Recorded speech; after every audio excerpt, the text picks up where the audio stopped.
Hello dear student, स्वागत है आपका हमारे यूट्यूब चैनल विजन फार्मेसी में। आज के इस वीडियो में हम देखेंगे difference between creams and ointments, lotions and liniments and paste and gel. So video शुरू करने से पहले please do like, share, subscribe and press the bell icon for getting updates on upcoming videos. तो चलिए शुरू करते हैं। The first difference between creams and ointments.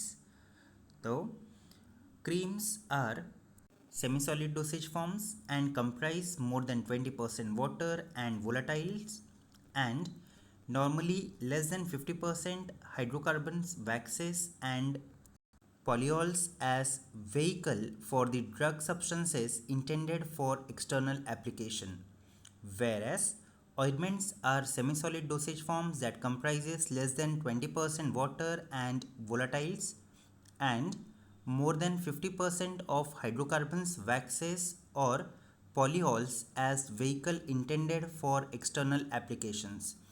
तो स्टूडेंट्स, आपने देखा होगा दोनों डेफिनेशन ऑलमोस्ट सेम है, दोनों भी सेमी सॉलिड डोसेज फॉर्म है। इनमें फ़र्क इतना है कि cream generally consist of less than 50% of hydrocarbons, waxes और पॉलीऑल्स, वेरस ऑइंटमेंट्स में that is more than 50% of hydrocarbons, waxes और polyols. Moving to next definition. अगला डेफिनेशन है water based semi solid preparations. Okay, यानी हमारी जो creams होते हैं वो water based semi solid preparations हैं, और ointments are semi solid preparations but they are oil based. Okay, then the next definition is usually white to off white in appearance। हमारे जो क्रीम्स होते हैं वो दिखने में ज़्यादा करके वाइट या फिर ऑफ वाइट कलर के होते हैं, whereas ointments are generally और यूजुअली ट्रांसल्यूसेंट इन अपीयरेंस। अगला पॉइंट है the cream is thinner in terms of viscosity, whereas ointment is thicker in terms of viscosity. Then creams are generally easily spreaded than the ointment, whereas ointments are generally less spreaded on skin than cream। अब जब भी cream और ointment दोनों अपने skin पे apply करते हो तो उस वक्त क्रीम इजीली स्प्रेड होता है आपकी स्किन पर, और ऑइंटमेंट ये थोड़ी डिफ़िकल्टी से स्प्रेड होता है as compare to that of cream. अगला पॉइंट है क्रीम्स आर नॉन ग्रीसी और less greasy than ointment, whereas ointments जो हैं वो ग्रीसी इन नेचर होते हैं, वो ज़्यादा ग्रीसी होते हैं। बढ़ते हैं अगले पॉइंट की तरफ। अगला पॉइंट है creams are absorb faster via skin than ointments. ठीक है, जब भी आप स्किन पे क्रीम अप्लाई करते हो तो उस वक्त क्रीम ज़्यादा जल्दी एब्जॉर्ब हो जाता है, whereas ointments are absorb slower through the skin than cream. ठीक है, ऑइंटमेंट के लिए थोड़ा टाइम ज़्यादा लगता है in comparison to that of cream. Then next point, the onset of action of cream is faster than the ointment and the onset of action of ointment is slower than the cream. Onset of action का मतलब होता है कि आपको effect मिलना cream में जल्दी शुरू हो जाता है, वेरएस ऑइंटमेंट में कंपैरेटिवली थोड़ा ज़्यादा टाइम लगता है। अगला पॉइंट है cream stage for a longer time does the duration of action is sorry cream stays for a lesser time does the duration of action is short, whereas ointment stays for longer on the skin so the duration of action is longer than cream। इसका मतलब है हम जब भी cream लगाते हैं तो cream बस कुछ देर के लिए हमारे स्किन के सरफेस पे रहता है, इसके लिए उसका ड्यूरेशन ऑफ एक्शन भी कम है। वेरस जब भी हम ऑइंटमेंट लगाते हैं तो ऑइंटमेंट ये कंपैरेटिव टू क्रीम ज़्यादा देर तक हमारे स्किन के सरफेस पे रहता है, और इसकी वजह से उसका ड्यूरेशन ऑफ एक्शन भी ज़्यादा होता है। फिर creams are non greasy does more easily washed off using water and ointments are not easily washed off. ठीक है, हमने ऑलरेडी पॉइंट देखा कि जो क्रीम्स होते हैं वो नॉन ग्रीसी होते हैं, ग्रीसी नेचर नहीं होता है, इसके वजह से आप with the help of water उसे इजीली वॉश कर सकते हो, जो ऑइंटमेंट के साथ जनरली नहीं होता है। तो फिर अगला पॉइंट है creams do not leave any stains on clothes, whereas ointments can leave stains on clothing. इसका मतलब है आप जब क्रीम लगाते हो तो फिर वो क्रीम का किसी भी प्रकार का दाग आपके कपड़ों पे नहीं पड़ता, वेरस ऑइंटमेंट्स का दाग आपके कपड़ों पे पड़ सकता है।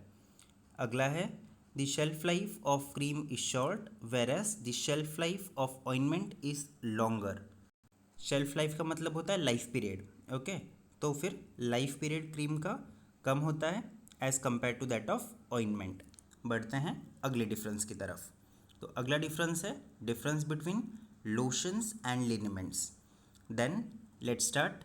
The first difference is it is a liquid medicament, either solution, suspension or emulsion containing an active ingredient, whereas liniment it is a liquid medicament, either it is a solution or emulsion containing a active ingredient.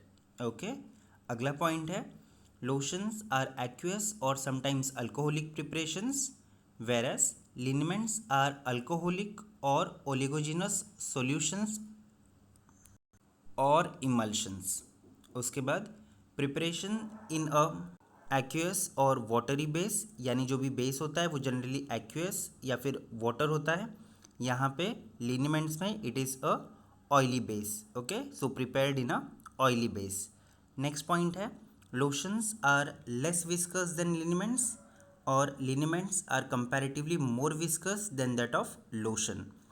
Next point is applied without rubbing और frictions. जो भी lotion होता है, lotion आप easily spread करते हो या फिर ऐसे ही लगा लेते हो अपने स्किन पे विदाउट अननेसेसरी रबिंग और फ्रिक्शन. वेरस लिनीमेंट जो होता है वो लिनीमेंट आपको with the help of rubbing and friction you need to apply to your skin.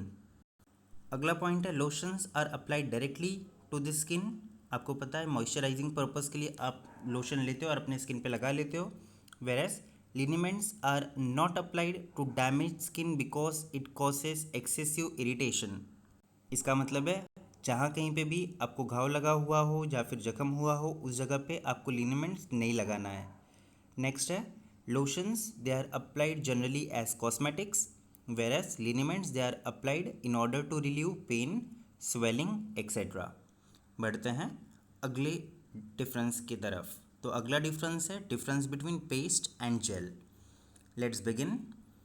So a paste is defined as these are the thick semi-solid dosage forms that contains one or more drug substances with excipients intended for application to the skin, mucous membrane or oral cavity, whereas gels are semi-solid formulations containing of suspensions made up of small inorganic particles or large organic molecules interpenetrated by a liquid. Next point is paste is greasy in nature and it is not transparent or translucent, whereas जो gel होता है वो gel non greasy in nature होता है और वो transparent और translucent भी होता है. उसके बाद है the paste contains a high amount of fine powder, यानी पाउडर का कंटेंट पेस्ट में ज़्यादा होता है. Whereas gels do not contain finely powdered drugs. Gels के अंदर पाउडर ड्रग्स जनरली नहीं होते हैं. तो फिर अगला पॉइंट पेस्ट का है paste are absorbed slowly compare to gel whereas gels are absorbed more rapidly by the skin. जो भी एब्सॉर्प्शन होता है एब्सॉर्प्शन पेस्ट का थोड़ा धीरे होता है in comparison to that of gel. Moving further gelatin is not used in manufacturing of paste whereas gelatin is used in manufacturing of gels. ठीक है, जेलेटिन का इस्तेमाल पेस्ट की मैन्युफैक्चरिंग में नहीं किया जाता वेरएज जेल्स के मैन्युफैक्चरिंग में किया जाता है. अगले डिफरेंस हैं the paste can not be used as lubricant. Paste का इस्तेमाल हम लुब्रिकेंट के रूप में नहीं कर सकते whereas gels can be used as lubricants. Then paste they have no cooling effect whereas आप जेल लगाने के बाद आपको जनरली कूलिंग सेंसेशन या फिर you have a pleasant cooling effect. अगला पॉइंट है generally paste can not be applied to the hair and hairy parts of the body. ठीक है, whereas gels can be applied to the hair and hairy parts of the body. So students this were the difference between paste and gel and thank you for watching this video till end. उम्मीद करता हूँ कि आपको ये सारे difference अच्छी तरह से समझ में आ गए हैं. Thank you.